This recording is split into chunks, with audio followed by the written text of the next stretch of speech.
Okay, good morning, folks. Hope we're all well. You're all very welcome to this morning's webinar, Discover How to Boost Your Employer Brand Reputation and Recognition. I'm the CEO of Great Place to Work Ireland, and this morning we have a European webinar. You might tap or type a good morning maybe into the chat just to let me know that you can hear me okay. Maybe let us know where you are in the world, in Europe, what the weather is like. The sun is splitting the stones in Dublin, which is unusual to be able to say that, but it's wonderful. We're enjoying it. Good morning, Aisling. Good to see you. Shane is in Manila. Good morning, Shane. I'm sure it's hot and warm in Manila right now. Thank you for that. Good morning from Norway. Fantastic. Great to see you. Good morning from the UK, from Cheshire, and it's a gorgeous sunny day in Galway. Okay, everyone can hear me okay? That is excellent. You are all very, very welcome. So amongst other things, the plan for the next hour or so is to, certainly give you ideas that you can take away back into your own organization. I always feel like if you can take away 2 or 3 ideas from something like this, it's been a worthwhile exercise and worthwhile use of your time. So we're going to share some ideas around how to attract and retain top talent, and of course, how to build a strong, authentic employer brand. We have some wonderful speakers that are joining us this morning. We really appreciate them giving their time to share their insights with everyone. I'll introduce the speakers in a moment. We'll have some polls, some interactive polls that'll come up on the screen. Don't worry, I'm not behind the technology in terms of the polls. If I was, we would all be in trouble from a technology point of view.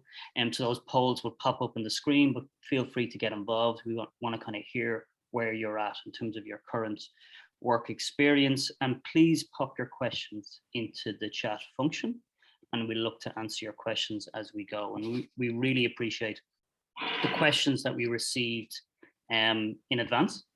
So thank you very much for that. And we'll look to answer those questions.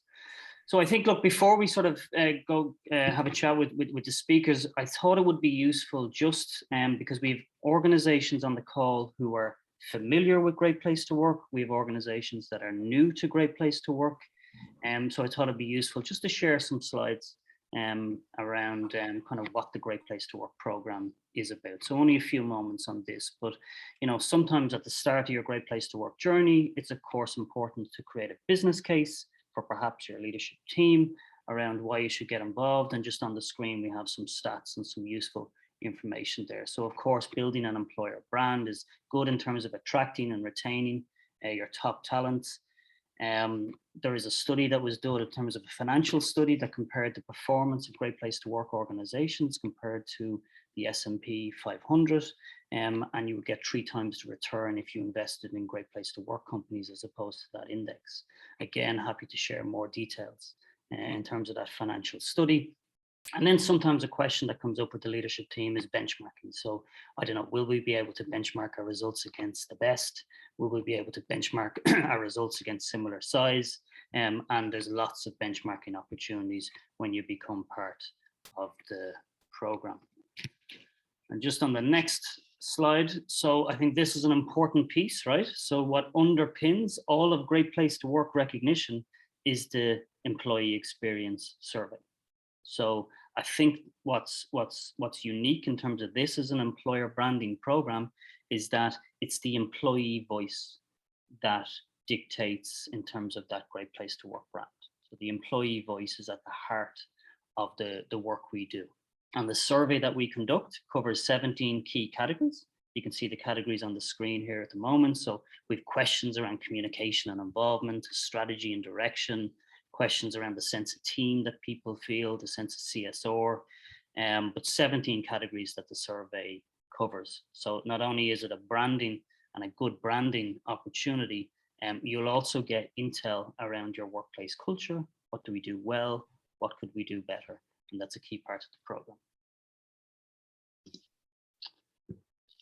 And then we have, so how do you be certified as a Great Place to Work, which of course is an important question for everyone, right? So how do we get certified as a Great Place to Work? Well, you sign up to the program we issued the survey to all of your employees.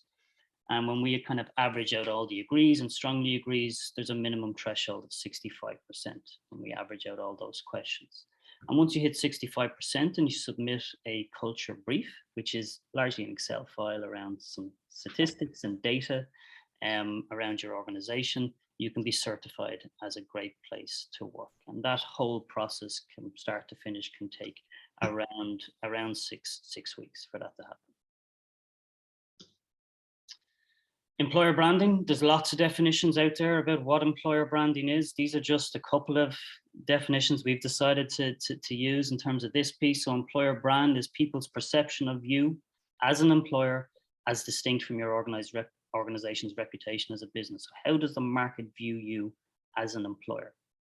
And it's the image of your organization as a great place to work in the mind of current employees, key stakeholders in the external market, clients, customers, shareholders, and other key stakeholders. There's lots of definitions out there as to what employer branding actually is. And our first poll of the day, the question is, do you have an existing employer brand strategy in place? Do you have an existing employer brand strategy in place? And the options are yes, no, or we are working on it.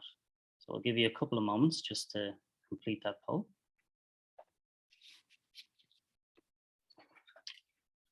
Do you have an existing employer brand strategy in place? And the options are yes and no, or no, or we are working on it. And even if the answer is yes, you're probably still working on it as well in terms of improving it and enhancing it.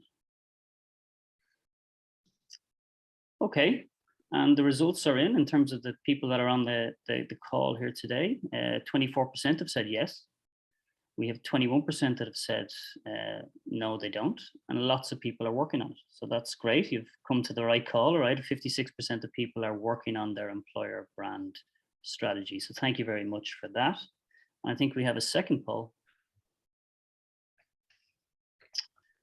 Who is managing the employer brand in your organization? So obviously it's a key decision to be made, which is like who has ownership for your employer brand? Who is managing it? And the options are your marketing team, HR team, marketing plus HR team. Love that as an option. A team person only dedicated to employer brand. So who is managing your employer brand in your organization? And we have the marketing team, HR team, marketing plus HR team, or a team person only dedicated to employer brand. A couple of moments just to complete that. Thank you for that. And the results are in, and we have 16% of people have their marketing team. 23 is the HR team. 54% is the marketing plus HR team. That is really interesting. And 7% have a dedicated employer brand role in terms of managing that employer brand. So it's just interesting to see, I guess, where we all are in terms of the call. Thank you very much for that. And just some stats around employer branding, won't spend too long on it. 72% of recruiting leaders worldwide agree that employer brand has a significant impact on hiring. Towards the middle there, in terms of candidates trusting the company's employees, they're 3 times more likely to trust the organization if it comes from people working within the organization. So that importance of advocacy, and 75% of job seekers consider an employer brand before even applying for a job. That whole area of recruitment has changed and evolved dramatically over the last few years. And now I'm just going to hand you over to the head of brand for Great Place to Work Ireland and our resident employer branding expert, Marina, just to take us through this slide for a couple of moments. Thanks, Marina. Thanks, Cathal, and good morning, everyone. So just a quick slide to just focus on the talent journey and actually what they need, because it's really important to really base your employer branding strategy on what the talent journey is and what they need. So as you can see on the slide, we have several stages during this journey, from awareness to interview and even onboarding. And it's very important to understand what the talent needs at each of the stage to really propose an employer brand that is relevant to the talent at all points. So for example, for the awareness, The awareness stage is when the talent is actually scrolling LinkedIn or scrolling Indeed and seeing where the job vacancy or one of their friends sharing your organization vacancies, and they click on it and they're aware of what you do, of who you are. And two important things at this stage is the talent want to know the organization or the brand, and even better, to trust the organization or the brand. And at this stage, what you really want to have in place is a strong brand awareness strategy. So that's more on the corporate side, but you also want to put every chances you have for the talent to trust your organization. And how do you do that if the talent doesn't even know your brand?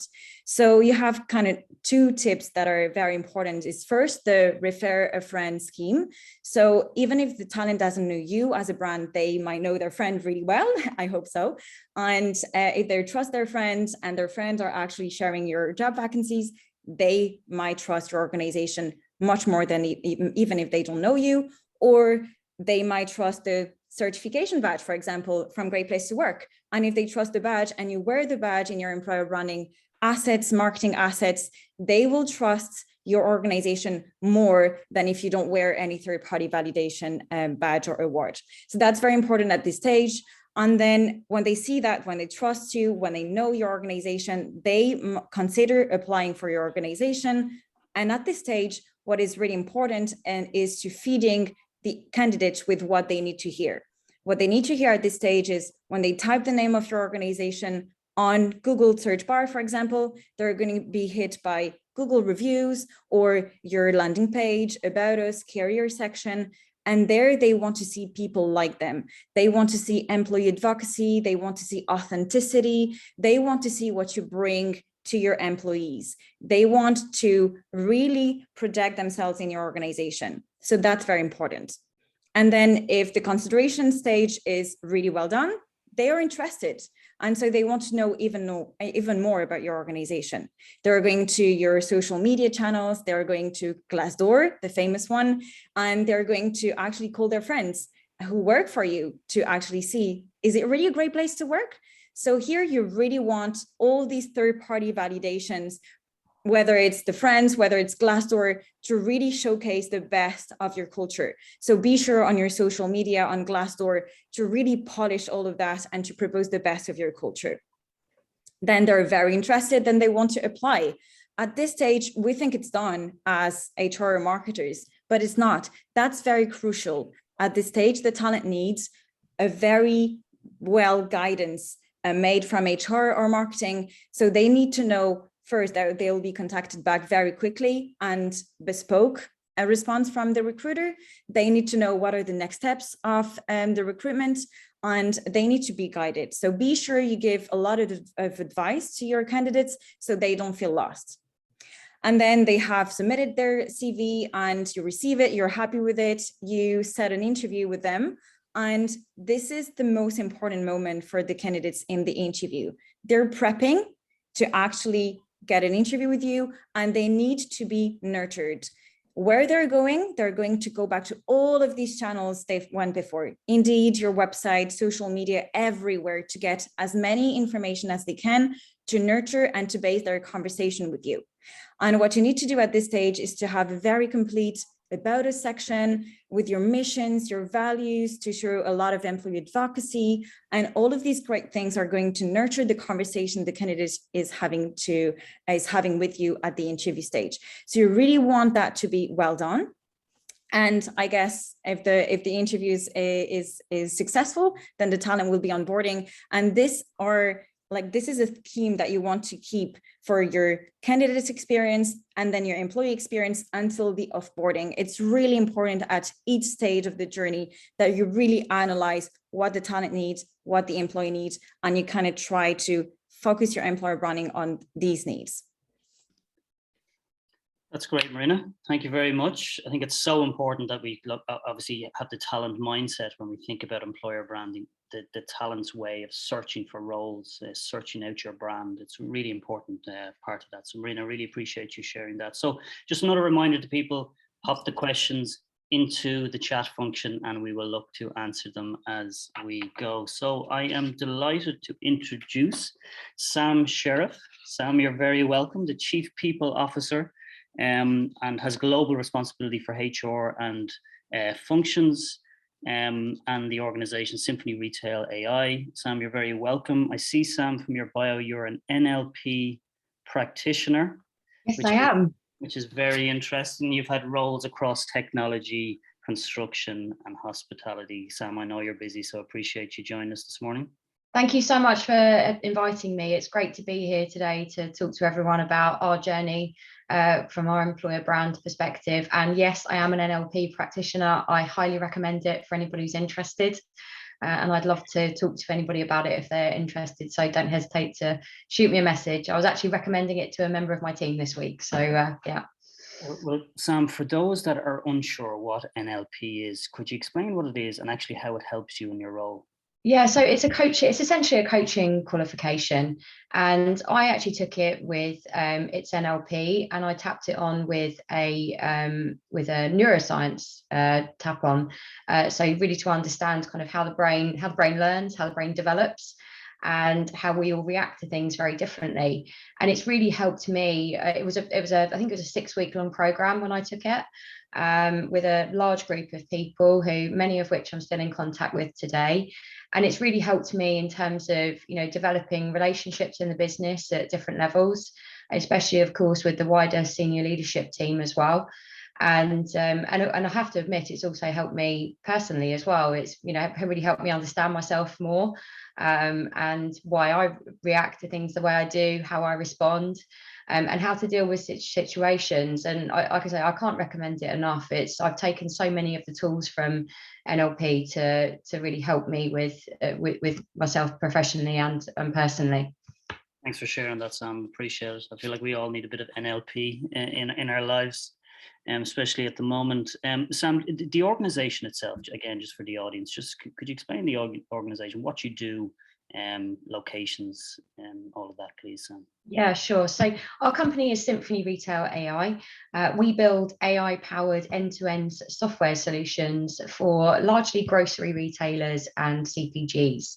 If I do say so, we're one of the best in the industry, and we're one of the only ones who actually provide end-to-end solutions. So right from supply chain through to customer insights, space planning, merchandising, loyalty. It's an interesting industry to be part of. And of course, it's been even more interesting over the last few years with COVID and availability of items, and of course what we're seeing in the market right now, and how retailers are responding to cost of living, and also of course trying to customers through their doors, because of course we're all shopping very differently these days. So it's a really interesting company to be part of. We're very much a technology organization, and we have some of the brightest and the best from not just from technology but from retail. We often say we are retail in this organization, and we really are. We're present in over 15 countries actually, and my role is a global role, and I have a global HR team that report into me. They're based all over the world, and it's a fantastic team who I would say are very, very customer facing, very much partners to our business, and some of them come from retail, some of them don't. But it's a real mix. But it's a great organisation to be part of. We're approximately 1,300 employees at the moment and growing. And we're an organisation that has gone through a lot of growth, a lot of change over the years. We've grown organically and inorganically, and so there's been a requirement to really take our employees on that journey, but also create that brand externally that means that people want to come and join this journey as well. And of course, this year was our first year with Great Place to Work, and I'm absolutely thrilled to say that we were eligible to certify in 9 countries out of those 15, due to obviously the number of employees in each of those countries. We certified in all 9. And so that's why I have this big smile on my face right now. And so it's an amazing collective achievement. It's not an HR achievement. It's not an achievement of the senior leadership team. It is genuinely a collective achievement of the entire organisation. We've been measuring engagement since 2015, and it's been a real journey with its ups and its downs, without a doubt. and it's twists and it's turns, but the employees have been with us on that journey and have been very solution focused as we went through change as an organization, but also how we reacted to what employees were telling us through our surveys as well. It's great, Sam, and I love the idea of that collective approach. I think it's so important.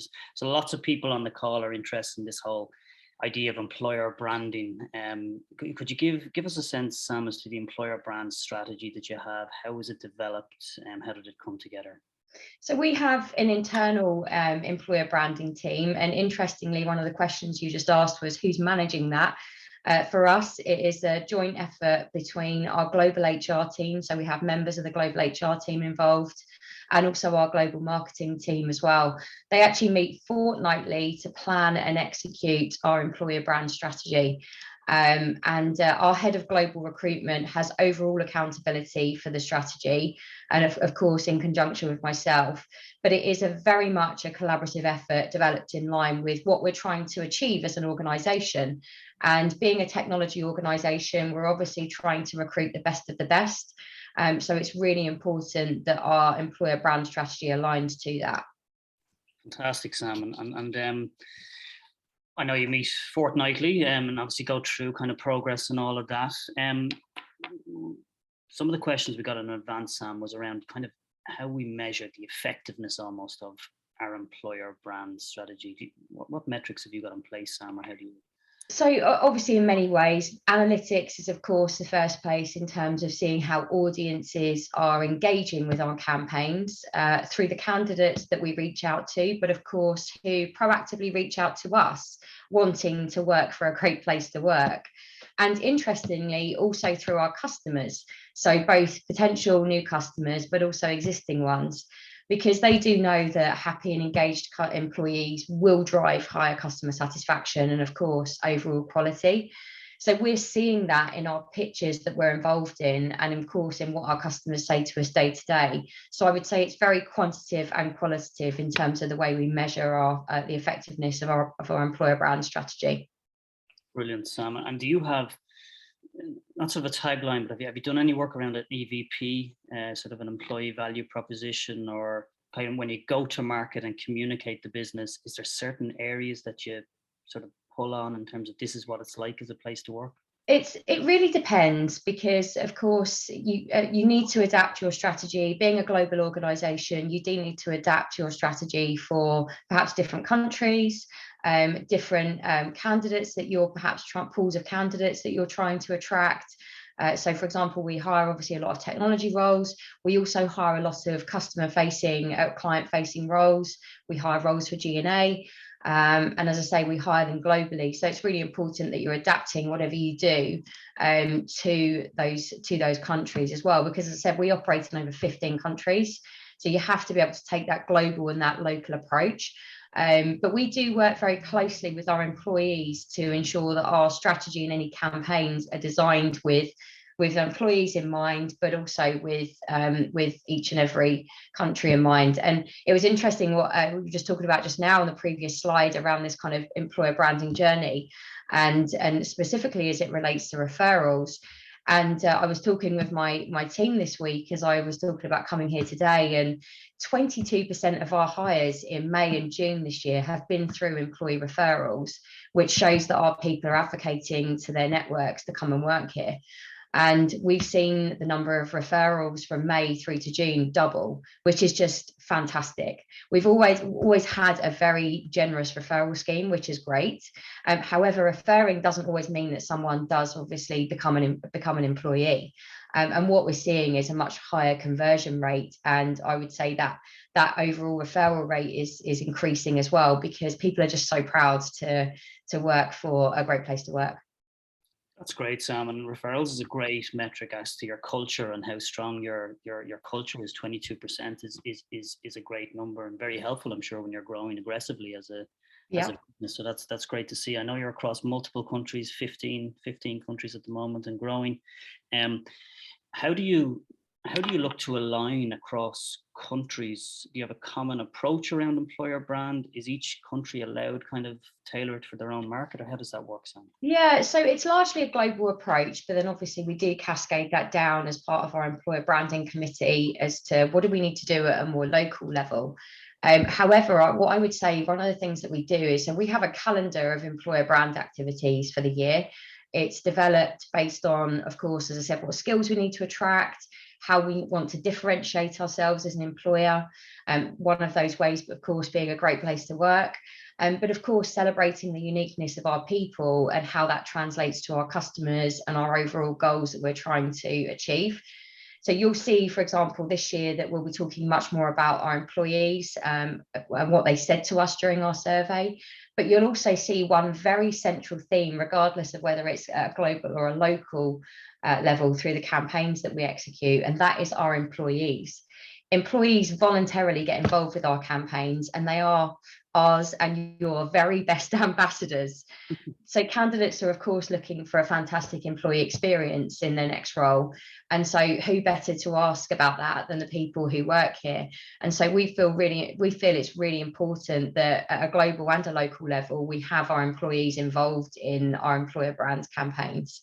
And people love to get involved in it. We have probably more volunteers than we know what to do with, to be honest. And we don't want to saturate our social channels. But you will have recently seen, for example, we were talking about our women in tech roles, because obviously is our aim to continue being a diverse organisation and to ensure that all people are welcome here, whether they want to work part-time, but more flexibly, whatever it might be. And people should hear it from our employees. It's no point just hearing it from the company LinkedIn or the HR team. It's better to hear it from the employees themselves. And that's why, again, I think it's really important that you do take a more localized or functional approach to it as well, because then you're hearing it from the horse's mouth, as it were. So it's not just an opportunity to tailor locally, but actually by function as well. We've got to Absolutely. Yeah. Yeah, so we have people, for example, talking from, the development organization, from our pre-sales organization. It's fantastic because you'll get to see, get to hear from people a day in the life of working in this function. And that actually everyone's getting a very tailored, but still a very strong employee experience in the organization. That's great, Sam. So you're looking to recruit, attract the best talent. There's options out there. Like, why bother with Great Place to Work, or where does Great Place to Work fit in with that employer brand strategy? Like, why get involved? Well, I think it's the impact that it has on not just bringing candidates into the organisation, but also on the retention of your employees as well. Because for our employees, it's created a real buzz. There's no doubt about it.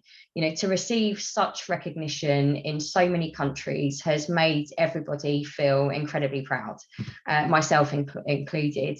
And, we're obviously all experiencing this great resignation / great reshuffle, whatever you want to call it.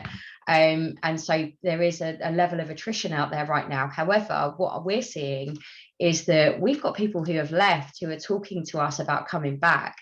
And in the last 45 days alone, we've had 2 returners have physically come back to the organisation. And we're fine with that. I mean, I have one employee say to me, are you sure you want me back? I left. And I said, look, our job here as an organisation is to not just build you your skills and experience for our future, but it's also to build it for your future as well. And companies do have to accept that employees at some point do want to go and experience life elsewhere. And that's just part of the whole cycle, right? But the fact that they want to come back just shows how much of a great employee experience we are, and why it's really important not just to go and do a survey like Great Place to Work, but that you actually execute on what you've heard through that survey as well. Because it's not the accreditation for us, as I said when I was originally spoken to by Great Place to Work. It wasn't about accreditation for us as we went into this. It was about really taking a much deeper pulse of the organisation to understand where our employees were happy, where perhaps there were areas for development, but then acting on it, because you can't just do it if you're not going to can't just do the survey if you're then not going to go and act on what people say to you. And I think that really rings home with our employees, is that we do accept we can't do everything, but that we also talk to our employees about what we will do and what perhaps we're going to be doing a bit later on. So that's why I think it's important, because it's important both from a talent attraction, but also a talent retention perspective. Great, Sam. And I love the idea of people coming back, and it's so important how we say goodbye as well. Yeah. Because they might Yep. leave, right? Yep. Which is great. Do you keep in contact with people when they leave? Or Absolutely. I was one of our senior leadership members said to me the other day, he said to me, wow, I mean, how do you keep up with all these conversations that you're having with people? Because I was saying, oh, I spoke to so-and-so, and they were saying that this had happened. And I think it's really important to, I mean, I feel very strongly that I should have a connection with people anyway. It's not just a transactional relationship, I believe, and my whole HR team believe in that as well. And I think it's really important that we do stay in touch with people. We see what they're doing in the future. They see what we're doing. Because our industry, for example, is very small, and we will absolutely cross paths again. And I think it shows that you're a really good employer and that you're a genuine employer if you do stay in touch with people, and that people do leave well. That's great, Sam. And Kira and Paula are asking how you measure engagement. So Great Place to Work is one way, I guess. Is there any other methods you use around measuring? So Great Place to Work is obviously the way that we used to use another survey provider in prior years. As I said, we started measuring engagement since 2015. It's always been done externally. I think that's my one piece of advice for everyone, is if you want to get, the true pulse of the organization, you have to do it externally. But there wasn't really kind of anything that we could do with that. And if we did get, for example, very high engagement scores, so that's why we moved over to Great Place to Work. And also the ability to be able to get instant results, be able to partner with Great Place to Work in terms of action planning, etc. So that's, of course, one way. We also you can measure that through your when people are leaving, through your exit interviews, because I think it's important to measure the engagement of people who are leaving the organization as well. There is, of course, this concept of stay interviews. We don't have stay interviews. What we do, we have our quarterly check-ins. So we don't have an annual performance review process. We have a quarterly check-in with the line manager, where there are questions that will specifically tweak out if there are any perhaps issues that we need to be aware of. Our HR team also run one-to-ones with anybody in the organisation who wants them. So managers can nominate people in their team if they think there's perhaps somebody who needs some one time with HR, completely confidential. And we're a very, very trusted and credible HR team within the organisation, and so they can come to us and talk about absolutely anything. We, of course, measure it in different ways as well, where we talk to our customers, and we have top meetings with our customers where we're talking to the senior leadership teams with our clients, and we're talking to them talk to us about our staff. What are you seeing in terms of their level of engagement, their level of input into your business, and ability to create improvements and whatever it might be for the organization. So there's lots of ways that you can do it kind of formally, I would say, and also informally as well. But often it is just a conversation. How are you doing? Yeah, it's like creating those connection opportunities, so Absolutely. we can find out as early as possible. Is there something going on here? Is something additional? Yeah, I think the one thing I would say is that it's a real frustration of mine if someone leaves because they just had enough. From my perspective, it's not okay that someone gets to that point where they just go, I've had enough, it's time to move on. We should know much earlier on if something is happening, and that's what these kind of HR one-to-one check-ins are really giving us, is if perhaps the employee wants to just have a conversation outside of their team or outside their line manager, this is a safe place to be able to do that. It's great, Sam. And just to finish off, just think back into employer branding, right? Any idea of a campaign or a particular thing you did for the market in terms of employer brand that you feel really landed well in terms of enticing talent? I wouldn't say it's just one thing. It really is this central theme that runs through our campaigns, which is our employees being our ambassadors. And because I think that is central to everything we do, from a kind of employer brand perspective. And so it's not just one campaign. And one of the other ways you can, which obviously we have done as well, if you want to have a big bang campaign, is around, of course, incorporating your logos if you do get a Great Place to Work accredited. And it's a good problem to have, but we had a real challenge putting all 9 logos on one tile. And but because we're incredibly proud of them, and I was asked, do you want to just put one logo out there? And I said, no. We're leveraging our logos in every way we can, and both internally through our content and materials, but also and through customer materials, but also, of course, as many of you will see, through our website and our social channels. One of the things that we're going to do, which our employees don't know yet, they've got something very exciting coming their way in August to celebrate our achievement as a great place to work and to thank them for their part in it. And so I'm hoping that you'll see more of that on our social channels when that happens in August. And so that's going to be a big campaign for us, because again, your employees are your best ambassadors, and you don't just get Great Place to Work and then just move on. You've got to just stop and celebrate for a second, because sometimes when you're in a fast moving company, you forget to do that. And that's one thing I've been really, really focused on since we received accreditation, is how do we celebrate both internally and externally? Because that's just one way to really, really have such a strong campaign for both existing employees, but also people you're trying to attract in the business. And that's really great, and some news hot off the press in terms of what's coming in August. So I know that's all I can tell you, though. So is that an exclusive? That is an exclusive. You have heard that hot off the press here. I'm going to have loads of people messaging me now going, what's happening? What's coming? So it's great to get an exclusive. Sam, really appreciate that advocacy, employee advocacy at the heart of the employer branding piece, which has come out really, really strongly. And like, organizations and cultures need great warriors, and you can feel the energy coming from you, Sam, in terms of the work that you do. So really appreciate taking the time. Thank you. To join us this morning. Thanks a lot, Sam. So please keep the questions coming into the chat function. We'll look to answer them as we go. So next up, I'm delighted to introduce Roseanne Regan, who is the Sustainability Manager for Europe at Liberty Insurance.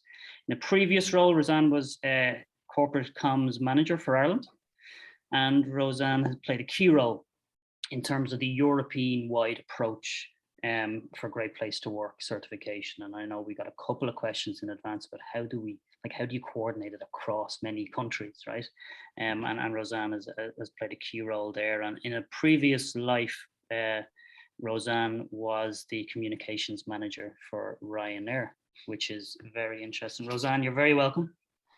Hi, thanks so much for having me. And that was so interesting by Sam there. Just so many different insights, a lot of alignment between what we're doing in Liberty, and then lots of little nuggets of what we can do. And that's great about things like this, that everyone can just kind of share ideas and about how each company is doing it. So taking lots of notes.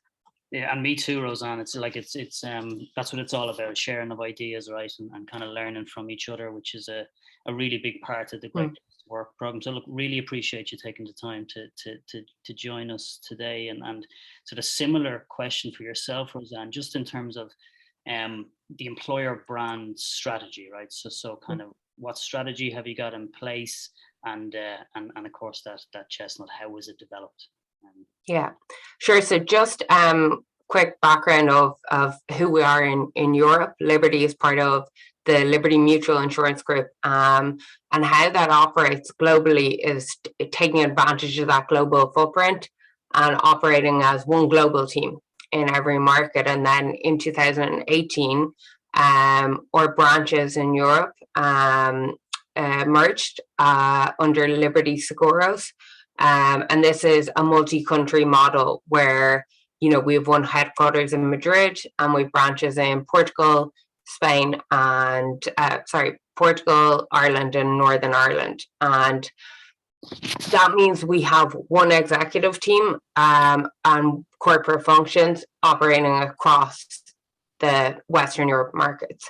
And the reason I'm kind of giving you this background is it really explains like how our communications team works. So it's all about integrating. We want to create a culture in Liberty where the employees in Spain, Portugal, Northern Ireland, Ireland feel like they are part of one team across Europe, as opposed to we're the team in Ireland. So that's central to our communications efforts. So the team, my team, actually, I'm the only one based in Ireland in the communications team. And to how it works, interesting how at the start, Carl, you were saying about how, it is your employer brand strategy is distinct from your corporate reputation. But in Liberty, we look at it as we have a communications team which sits across Europe. And this is very different from marketing and brand, who would look after all consumer communications. We look at corporate communications and internal communications. And what that means is we have a really good, everything we do is based around content. So we have our corporate communication strategy, and it's every time we get a piece of content, it's right, what stakeholder are we communicating with? Is this, we got the Great Place to Work certification. Okay, we need to communicate this with employees. How will we do that? We need to communicate this with prospective employees, social media users, stakeholders in government. So what that creates is it's a really integrated approach, because we are creating the corporate community, and we would use our social channels primarily like the likes of LinkedIn for corporate communications, as opposed to consumer facing brand communications. So that is how we differed in that way. It's great, Roseanne. And I know there was a question we asked in the poll, right? Just in terms of who, I suppose, who owns the employer brand in Liberty? Is it a number of people? Is it one person? Who has that responsibility? Well, I suppose our corporate our employer brand sits within our corporate reputation strategy. Yeah. So, and the corporate communications team are the owners of that.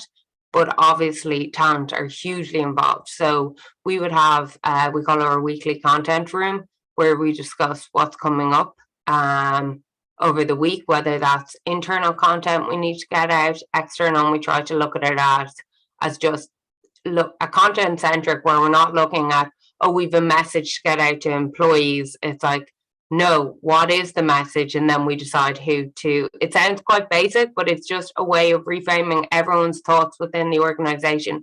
And it also means that we have a lot of content to share around what you might have thought, back when we worked in silos across markets, wouldn't be of interest externally, actually is. So we just layer it up in that way. So talent would regularly come into our content rooms every week, and we'd collaborate on projects as well. That's really interesting. So there's a structure there, the content room, that happens at a set time, and talent get the opportunity to come in and share their thoughts. Is it about how to? Yeah, so it's actually open to anyone in the organization if there's something about whether we're launching, whether we're changing our working model. That was something huge we did. So that was talent were weekly in our content room, because it required a lot of collaboration. So it's often that it depends on the type. So someone from the broker team could come into us and say, there's this launch happening, that's we're adding new brokers, how do we communicate that? So they might join the content room that week, and we add that on to the meeting. So it just means that because we were looking at how do we keep a pulse of the whole organization. We need to capture everything that's happening if we want to improve our corporate reputation by telling all the good stories that are happening, because there is a lot happening at Liberty. But when you have an organization across Europe, it's hard to, especially as communicators, to tap in and say, okay, what is the news? What are we doing? So you really we had to drill into a lot of the departments. Come and tell us, come join the content room. It's on at this time. So that really works for us. That's great, Roseanne. I love the idea of just the transparency of it, even the trust levels, bringing talent in, allowing them to feel part of the campaign and help shape it. Yeah. I think is really powerful in terms of then how you would measure the effects of the brand? Any measurements in place Mm. where you measure the performance of the brand, if you like? Or what are those measurements, Roseanne? Yeah, so I suppose we would set, from an external point of view, we would set KPIs in terms of, media coverage, and not just the quantity, but the quality in terms of, what's the sentiment of that, social media engagement on our LinkedIn channels, pieces like that. And then also external recognition. So that would be the Great Place to Work, any other awards that we have received which would be aligned with our reputation. And then internally we do, and this is, I think, Sam mentioned that, what your employees think of you is really important for your corporate reputation, because, they are the touch point if anyone wants to hear about your company. So we measure that through monthly employee satisfaction surveys, completely anonymous. So we get a sense of that, and it's great because we can segregate it into the satisfaction rating of the managers within the organization and also the people within their teams. And it's all anonymous, and it gives us that pulse. So, a lot of what we did with Great Place to Work survey was we said, okay, we can see from our EMPS stats monthly, which we publish to employees every month, that we're the best place to be. You love us. Or like we were at really highs, and then we said, okay, so here's a chance. If you want to see, where we measure against other organizations, and employees loved that because they kind of thought, yeah, actually, we have been responding positively every month, and we were watching how it had gone up a lot when we changed our working model.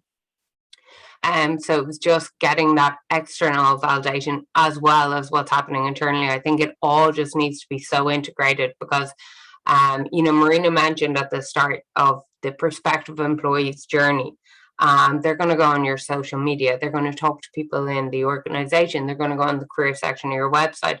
And because we are the owners of, the content going out in all those channels, it means it's all very aligned. So they will see it on our website that we won a Great Place to Work award. They will see all the content on social media. Like, it's all very aligned. We're not telling another team, oh, will you go and update that on our social channels or that. So in that way, it really works. It's great. So that journey that they go on, they also see consistency as they move from different space to different space, which is so important. Antonia asks, Roseanne, and I'm putting you on the spot here because you've lots of content, right? And you have the weekly content room. But any examples of, I don't know, a particular campaign that you ran that you got high engagement on, or is there a post or a blog or something that stands out in your mind to say we've done this and actually we got really good engagement in terms of? Yeah, well, last at Christmas time, after we were certified in all our markets for the Great Place to Work campaign, and we did a huge campaign to announce that. And I can, Marina, sharing some of the slides. So the first one there just is a good example of, or if you go back one, how we celebrated across one team. I know Sam mentioned, how do you get all the logos in? So we announced it during a town hall with that live video. And then we shared it across social. And the next slide over talks about when we won the award, we wanted to recognize it as an award for employees, not an award for the company, not an award for communications or HR. It was the employees award, because at Liberty, everything we do, because we constantly seek feedback, the way we work is created by employees. And that's what we all say. We created our new working model together. Everything we do is created as a collaborative approach. So we thanked everyone for being great. We sent out personal. These are just to give people, to bring down to a tactical level, just to give people like an example of kind of the consistency across all our communication. So from an internal point of view, we put out, a message from the CEO thank you for being so great. A video from the executive team in all the languages just saying you were great, thank you. A video from employees on what makes Liberty a great place to work for them. And then at Christmas, to celebrate all this, we did the greatest gift campaign. And this was, we won a lot of kind of external awards for this, in terms of, we decided that, you know, it had been a really great year. We had won the 4 certifications, and we were ranked in all the countries. So we did this campaign about Christmas time that included the idea of this greatness, and that it was all based on the greatest gift. And we did a study where it was measuring human connection versus a monetary gift, and we created this video on social.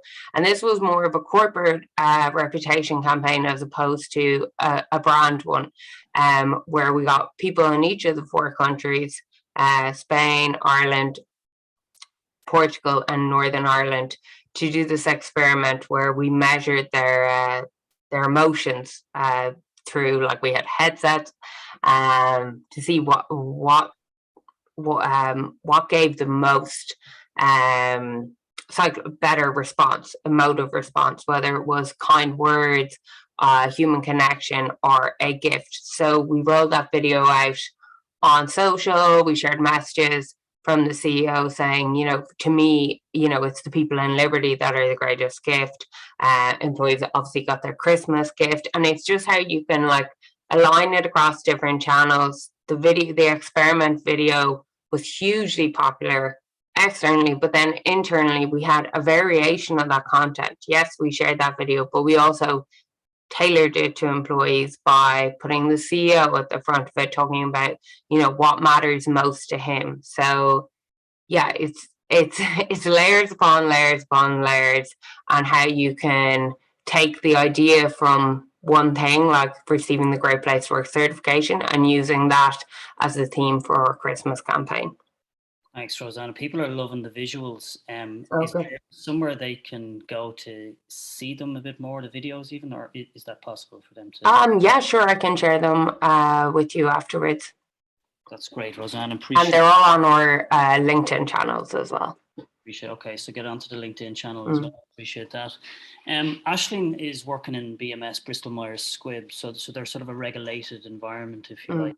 And she's kind of wondering about decision making around, you know, the way sometimes we'll have a conversation maybe in the content room, and I guess we decide, well, actually that's not the right fit, or not the right thing to do for our brand. How does that process work, Roseanne? Is it just a conversation, and who's involved in that? Well, because I suppose from a corporate, because the content room is owned by the corporate communications team, who are, I suppose, guardians of the company's reputation, we will be very quick to say that's not something that it will be a team decision. So there's this change happening in a team. How do we communicate an internal change? And then, you know, it's talking about, no, we're not going to put that out on social. Well, that'll be one-to-one meetings, things like that. And then from a anything brand, like insurance is so regulated also. So I know that those limitations, and that's why I suppose we talk about, and I actually find that, you know, compared to my colleagues in marketing, I don't have the issues, I suppose, of you know, adding your reg line, doing that, because we're not selling, we're not talking about our products, we're talking about us as an employer. But yes, the content room, people don't all join every week. Like, we don't have talent and a lot of different people, especially if it's a project that's quite confidential, that would be set up differently, and we would only have, you know, a person from, you know, we wouldn't have 5 different people from different departments in 1 week. Appreciate that, Roseanne, and I hope I'm pronouncing this right. Beta is asking about how you sort of tailor across country. Now, I saw it in the visuals, you obviously language change and all of that, but yeah, and there's a lot of that, because in my previous role I was Ireland corporate communications manager, and a lot of that is I was handling the internal communications as well. So I'd get, for example, the Christmas campaign. We were laughing on my team because I got the script for the video because we had to get it translated into that, and I said, "Oh no, Irish people will eye roll. This is way too sappy for us." And my team were laughing, and I was like, "We're quite cynical as a culture." I said, not to offend the Irish on the call, but I thought, no, we have to pare it back. We have to pare it back. So and we do that constantly, and that's what it's all about. It's, you can't put a one-size-fits-all approach to every country. Even sometimes I find the "we are great" kind of going out with that to employees. I was kind of thinking, are tweaking things based on, culture sensitivities. Like, would people kind of think, okay, why or what? It's having the team mentality and the one strategy, but knowing that everyone's empowered to make, smaller market tactical decisions. So we will always do that. We'll tailor it to each of the countries. Right. I don't know why we're so sappy in Ireland, but anyway, what can we do? Any example? The way the talent comes into the content room, actually. I guess sometimes they would give advice maybe to shift an approach, is it, or to go with different language, perhaps?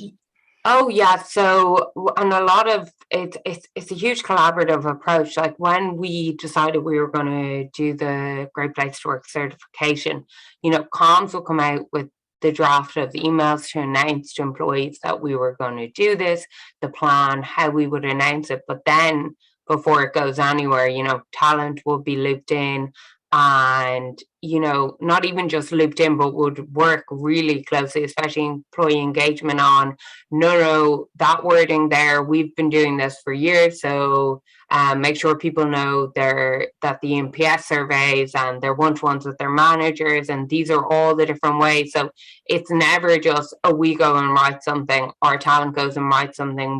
We come in together on a project and see how we can communicate that. It's great, Roseanne, and kind of moving towards wrapping up. But so the Great Place to Work achievement, congratulations, well done. Thank you. And of course, driven by the employee experience, right? Which kind Yeah. of more authentic. Is it too early to kind of understand kind of the benefits of the results of the logo or activating the logo, or are you seeing anything so far? I think that we've seen huge boosts to morale. Our satisfaction rates from the employee surveys have remained the same, but that's the same at that high peak level when we announced the new working model. Externally, or media mentions, even like from going in to talk to different organizations about a remote working model, just anecdotally, the amount of people that have said to us, it's amazing. And across the Liberty Mutual organization, like for Liberty Western Europe markets, to have gotten it 4 out of 4, we like to say in Europe, we got 4 out of 4, and it's just been huge internally and externally. And especially from me, I work like corporate communications and PR. It's all well and good to go to a journalist and say, "Oh, we changed our working model. Do you want to write this story about this employee who's moved to the Canary Islands, or lives down in Kerry and works remotely?" And they say, "I'm not going to believe you just telling me how great Liberty is," but couple that with one of your employees tell me their story, and that external recognition of Great Place to Work. And especially, talking about, we were one of the winners of the best workplaces for women in Ireland, in Northern Ireland, best workplaces for well-being. So when we talk about all our DEI and ESG efforts, these are really nice touch points that we can say this is being recognized externally. So it's huge. Not to do a big ad for Great Place to Work, but we're huge advocates of it. And we just, it's been great. It's been a great year. Pardon the overuse of the word great. That's all right, Roseanne. As an Irishman, I'm struggling with the compliments, as you would know, right? But appreciate that. I think as well, to what Sam said around, the achievement is great, but also they've some work-ons to do around their culture. their people, and kind of that continuous journey, which is so important. All right, Roseanne, we've come to the end. I really appreciate the time that you've taken in advance of this call and the time that you've taken on the call. And I know there's a lot of enthusiasm around the visuals that you shared, a lot of interest in people to go have a look at that. So hopefully we'll see an increase in LinkedIn followers and people checking all that. So thank you, Roseanne, for joining us. Thank you very much to Sam for joining us. Everyone has stuck to the call from start to finish, which is always a good sign, right? And I know we've lots of Zoom calls going on these days, and there's lots of appreciation coming in from the audience, and we do appreciate that. So look, organizations that are on the program, thank you for your partnership. Hopefully you've got some useful insights there for everyone on the call as well. Some that are interested perhaps in looking at the program, for sure come and talk to us. And again, I hope you got some takeaways there. And the final thing for me to say is thank you very much to Marina, to Alice, to Michelle, for all the great work they did in terms of putting on this this webinar. Really appreciate it. Thank you, everyone. Hope the sun is still shining when we finish this call. Hope you have a great day. Thanks very much.